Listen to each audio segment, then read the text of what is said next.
The Mid-Atlantic Wheelchair Association has been around since 1973. Our wheelchair games are one of the longest running in the country. In fact, this year will be our 40th games. But our wheelchair high rollers team started in 2001, so this is our 11th year. We've been playing, three of us here. We've been playing for 20 couple years. We started with Woodrow Wilson, and we was all up there. We just started playing up there, and then we came down here, and Tim arranged for us to get into the Colonial Athletic Association. We play teams from Baltimore, Charlottesville, Virginia Beach, Richmond, DC. CAA rules, reception is 4 seconds in the paint instead of 3 seconds. That rule changes all the time, but for foul shots and three-pointers, it's your back wheels where the line is. Everything else, it's any wheel touches the line. We usually try to play tournaments and go where we play 4 or 5 games in a weekend. And when we do travel, it'll be a doubleheader, or we'll have a team here for a doubleheader. So we usually try to play around 20 games. Me, I went to Woodrow Wilson back in 1968. I was 16 years old. Never played wheelchair basketball. I'm spinal bifida from birth. So I saw some kids in the gym shooting basketball. I'd never been in a wheelchair before, so I decided to try it. I'm the young one out of the group, so they've been injured a lot longer than me. About 10 years ago when I got injured, I was an athlete in high school and I was an athlete in college. So when I got hurt, it was I was really depressed. Somebody came and told me about Tim and the wheelchair team, and these guys actually helped me more than I probably told them, to get through trying to learn to live from a seated position. We don't win as many games as a lot of other teams, but we're the team nobody wants to lose to. We get out there, we try hard, and we're in every game. But other teams have been together, more experienced, but they'll tell me as a coach, they'll say, we couldn't put our team on a bus to ride around the block. We don't like each other. Your team, we get on the bus, all of us. In fact, this weekend, we're all getting on the bus traveling to DC for a tournament. All of us are here with 2 guys' wives. All of us, we travel as a team. We yell at each other on the court. We go back to the hotel, play cards, and drink beer. We are a family, more than a team. I was in a car accident. I hit a tree and got a spinal cord injury. T10, which is about my belly button, so I'm paralyzed from the belly button down. I broke my neck doing flips in the yard as a kid. Like somebody was supposed to catapult me. I put my foot in their hand and they're supposed to catapult me in the air. Well, I attempted 2 flips, but I didn't come all the way over on the second and I broke my neck. I'm a C7 quadriplegic, so my injury starts. How old were you? I was 14 and I'm 34. I fell from a ship in dry dock, about 60 feet to concrete.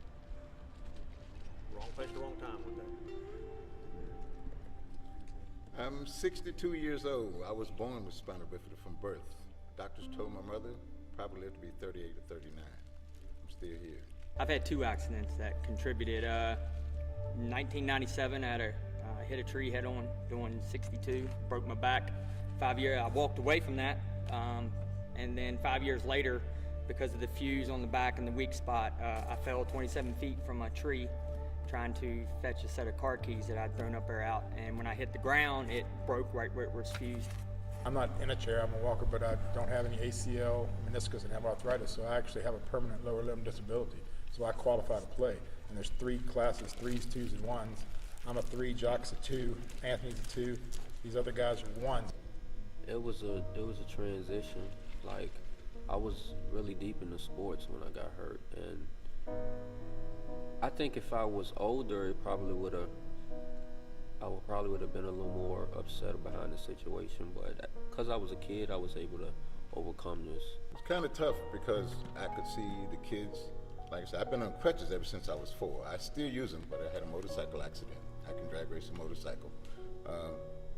I learned to use a cane to walk with. I don't have any calf muscles or nothing. A lot of people never adapt, they just kind of give up, and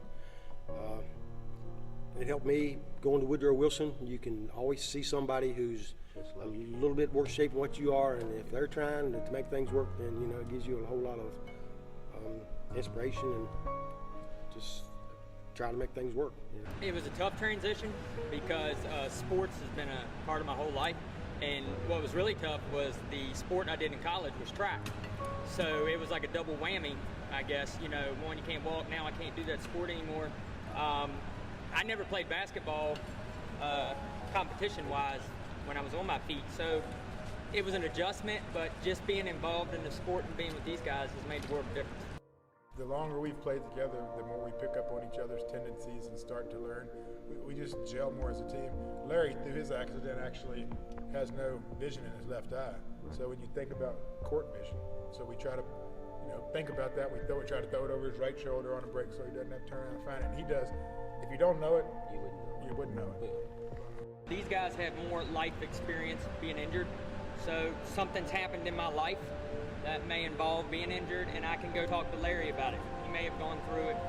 Ham may have gone through it. So they're an outreach for me because I'm sure they can elaborate. Doctors are going to tell you what you can and can't do. These guys have lived a life. So this is who I would come to and say, hey, man, and it's the experience. So I share life with them and also the camaraderie of playing the same sport. That's what I get out of it. Coming from someone who has worked with folks that weren't in a wheelchair to begin with and ended up in a wheelchair, the main thing you have to get across is life is definitely different. It's not what it was before, but it's what you make of it. It goes on. You say, what is life like? Life is like for him is what life is like for you. He gets up, gets ready, goes to work, do whatever like that. Except if you want to go to the store for a hamburger or you hop in the car and go. He rolls out, transfers into his car, puts his chair in the car, gets there, transfers out. It's an ordeal to go anywhere. When you go from walking to a wheelchair, you basically, and the doctors will tell you, you basically go, you go back to being an infant, and you have to grow all the way back up and learn how to live life again. And I'm 34 now, and I started playing with them when I was 24. And so if you think about it, they've actually helped me transition through my life. So, like I said, they're a big resource for me. And it would have taken me longer to make that transition from walking to here if I didn't have them. They say get up and move. You got to be athletic. You have to do something. If I was sitting in a chair for 30 years now, if I didn't have basketball somewhere to go do something physical, I doubt I'd be doing half of what I do today. Sometimes I look at my situation as it's turning into a blessing, and some people say, what? I think sometimes it's a gift. I actually work here for I work here for the Boys and Girls Club. So I work with kids from kindergarten to high school, and I go in high school here. If I can get somebody from the Boys and Girls Club not to make the same mistake, because my accidents were alcohol related, if I can keep a kid from making my mistake and being in my situation, then that's what I want to do. It could happen to you any second. You never know. That's something when we go work with the schools and we'll go into a high school and work with the PE classes or go work with the college kids, and if we can get through to one person where it can have Anthony, young kid, Laszlo, young kid, changes just like that. And it gives you a better appreciation for life. And we do. We get a lot of folks that come for a class and come back and participate with us, and they tell us, they walk away with a better appreciation. And it's because they walk away.